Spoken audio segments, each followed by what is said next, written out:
ছুঁইয়া কথা দিলাম আমি কথা রাখবো, ইহকালে পরকালে তোরে ভালোবাসবো।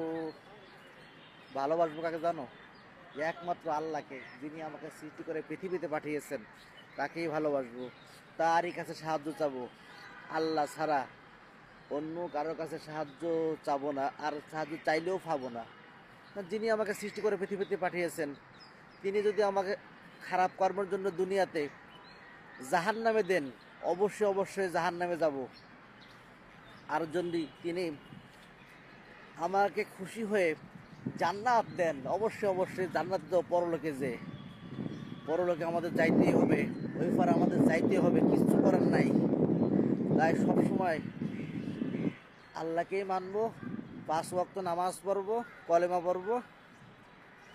যে ব্যক্তি একবার কলেমা শরীফ পড়ে লা ইলাহা ইল্লাল্লাহ, অবশ্যই অবশ্যই সে জান্নাতে প্রবেশ করিবে।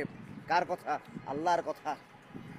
তবে পৃথিবীতে যদি কোনো অন্যায় কাজ করি, তার সাজা আমাদের খাটতে হবে। শুধু মুসলমান ধর্মের জন্য নয়, সকল ধর্মের লোকদেরকে সাজা কাটতে হবে। কেউ যাবে স্বর্গে, কেউ যাবে নরকে।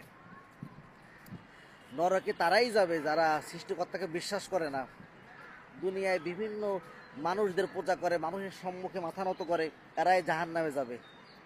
আর কারা জান্নাতে যাবে? যারা এক আল্লাহকে বিশ্বাস করে আর তারই অনুগত চলে, পবিত্র কোরআন শরীফ মানে বা বিভিন্ন ধর্মের কিতাব মানে, তারাই অবশ্যই অবশ্যই জান্নাতে যাবে।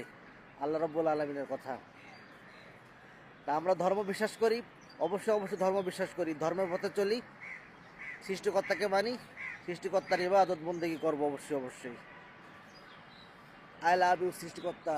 আল্লাহ, মৃত্যুর সময় যেন অপমৃত্যু না হয়, গাড়িতে পড়ে, ট্রেনে অ্যাক্সিডেন্ট করে বা প্লেনে, যেখানে পানিতে পড়ে, সুন্দর মৃত্যু দিও, সুন্দর মৃত্যু দিও।